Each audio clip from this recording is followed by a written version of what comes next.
okay, so you joining Blackpool Combat Club, um, what all kind of went into you being recruited by them, so to speak? Because I do feel like there was a bit of a not I don't know if there was a conversation, but it was like Yuta's the guy, Garcia's the guy. Like there was a sort of like, yeah, he's kind of checking out to see who this next crop of guys are gonna be. And for it to be you to join guys like Brian Danielson, like John Moxley, Claudio Castagnoli, William Regal when he was there, um, and to have that match with John when you guys beat the absolute shit out of each other. Oh my God. Sorry But for about you that. to hey, you know what? It happens. It is what it is. Um, but yeah, for you to be able to join guys like that and now move into whatever this next version of your career is going to look like. Yeah, to be able to be with those guys is just such a blessing. Like to be able to have such good mentors and in different ways too. Like they all have like similar philosophies, but they all have like just a slightly different perspective as to how they look at it. Like Mm-hmm. I could get different advice from John, then from Brian, then from Claudio, but it's all such good, helpful stuff. And it's just finding the stuff that works for me. But I feel like when like we started sort of telling the story of me joining the Blackpool Combat Club, it felt to me at least, I don't know about them, to me it felt like real. Like I I thought it do, did too. I agree. yeah.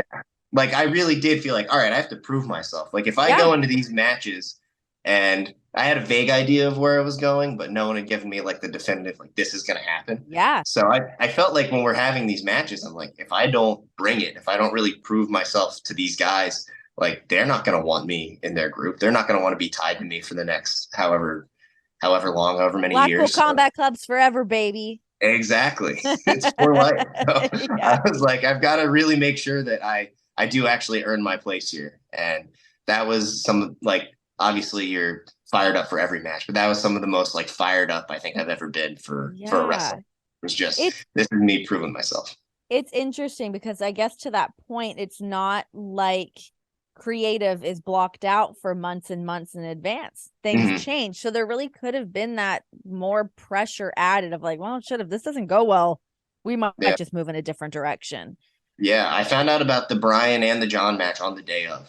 So Oh I my was God. like, all right, I really have to like as soon as I found out about it, I was like, all right, flip the switch. Let's Yeah. go. Like for the Brian match, like my parents were there and I was like, oh, it'll be nice. I'll probably have like a nice match, see my parents, it'll be great. And I was like, oh no, this is all right, this is the biggest match I've had so far. All right, let's go. Let's turn it Yes. on. Yeah. So And I mean, those like hard hitting matches, is it hard for your parents to watch you in matches like that where it's like, oh, you can hear that. You can hear it and you can like residually feel those strikes.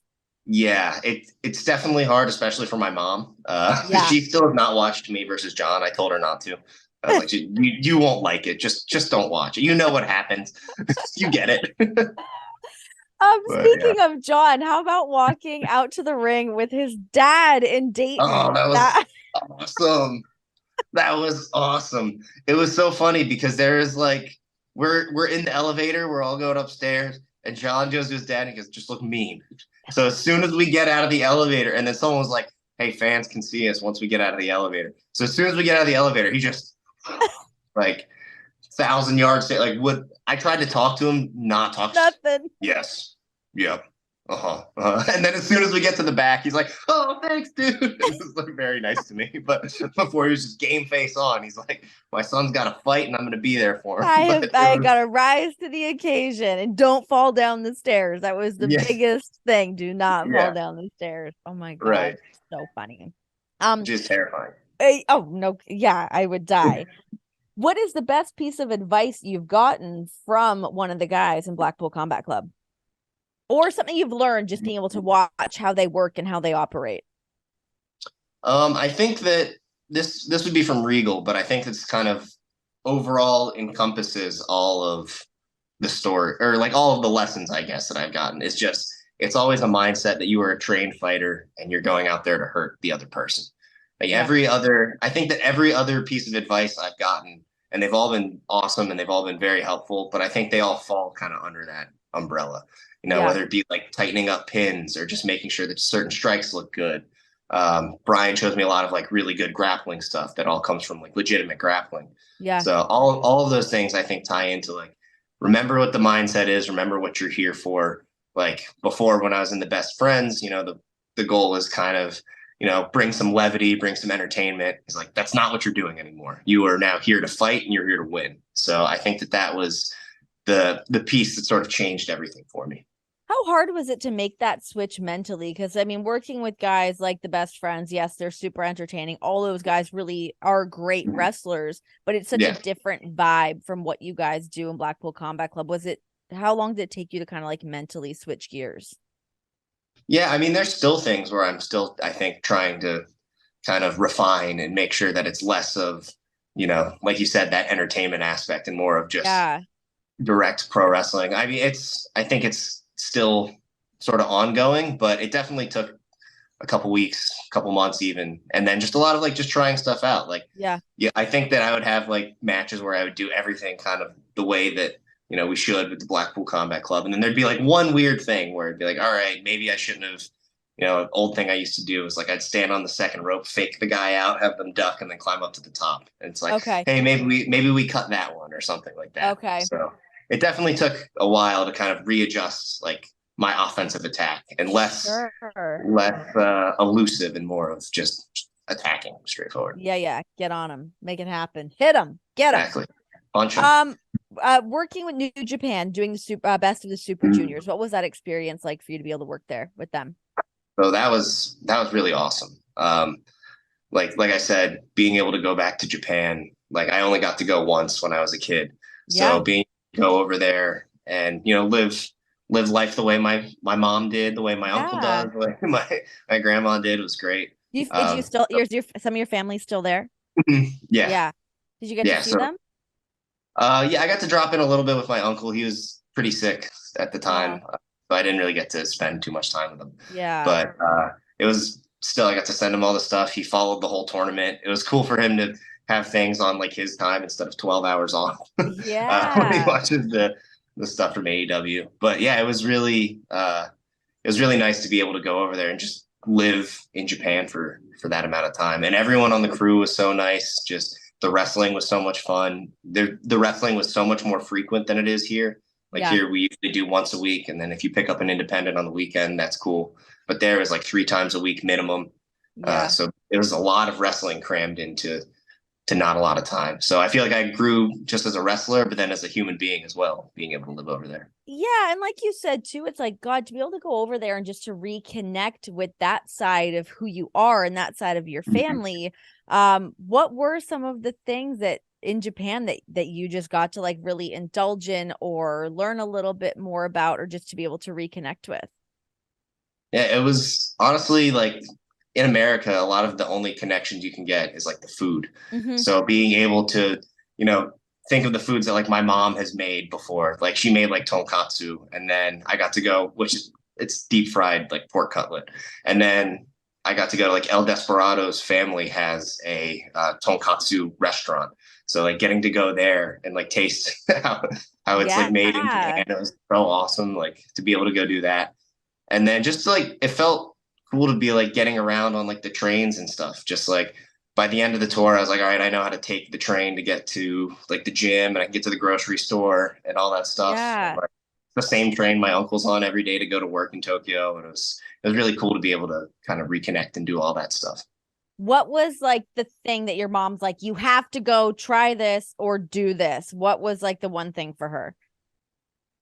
So my mom really likes okonomiyaki, which is like they always say they call it Japanese soul food. Okay. But it's just Okay. it's like it's really hard to describe, but it's like a savory like pancake that they Okay. make. Really good. So she was Yeah. like, you have to go get that, you have to do that. But then also like she was like, just try to go see the sights. Like I actually got to there was one point where we were driving along the Sea of Japan and my mom's from the other coast, like she's from the other side. So she's like, I've sent her pictures. She's like, I've never got to see this. I've Oh, never that's got to see this cool. side of her own country. So it was really cool to be Yeah. able to, like just see all the places. She was really just like, go see everything you can. Japan's such a cool place. I got to go over there with John when he did Wrestle Kingdom a couple years ago, and I was only there for like 2.5 days. But John was busy at Tokyo Dome all day doing his stuff, so I was like Yeah. left to my own devices to kind of go check stuff out in Japan. But man, what an experience to just like popped through the different neighborhoods. I went to like one of the flea markets. I mean, and of course the food is just insane. But it's just such a different lifestyle there. Everything's so much more efficient. Everything's efficient. The way they pack up your food to go, I'm like, why don't we do our food like this? It's just Right. they do it better over there. They do it better and they Yeah. do it right. It's awesome. Who did you find out that you were as a wrestler in New Japan? I feel like a lot of guys really kind of use New Japan as that bar to kind of set of like, who are you? How does your style change? How can you fit into that style that they're wrestling over there? And like you said, wrestling a minimum of 3 times a week. It's a different pace, all that. What did you find out about yourself over there as a wrestler? I think that it was really fun because like everything's very straightforward. So that was like right after I joined, the Blackpool Combat Club. So it's a lot of what I was saying about, like things in the best friends we would do. Like sometimes they're like a little bit overly complicated, or it's just very like elusive, funny, haha stuff. Like Yeah. not saying that they can't get down and wrestle when it's time to do that, but it's a very like different structure, I guess. And then Right. in Japan, it was very much just like, all right, straightforward, go, go, go. So it was definitely different to like try different moves out, try different, holds and submissions. Like I really feel like I kind of refined a lot of the stuff that I would do in the ring as a member of the Blackpool Combat Club. I got to try out a lot of different, I tried like finishing holds. Like I tried Brian's like cattle mutilation for a Oh while, yeah, realized yeah. that one was not for me. Um, but yeah, I think that man, it's tough to say, but I think that New Japan really it tested me just like mental toughness wise. Like it's Yeah.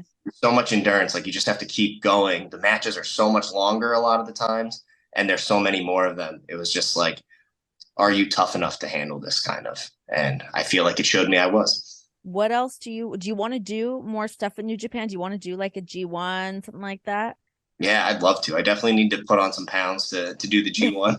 But I'd love to do Super Juniors again. I'd love to Yeah, one day do the G1. Like those tournaments are so grueling, but they're such a fun way to really test yourself. Like sure.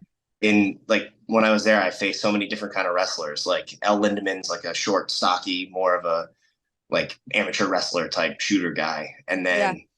and then you'd face like El Desperado, who can do a little bit of that, but he can also get a little bit more violent, a little bit more hardcore. And then you would face guys like Robbie Eagles, who are just like awesome high flyers. Like there's such a different like you have to wrestle everyone because it's a round robin tournament. So it was so much fun to just kind of see how different things would Yeah. interact with these different characters.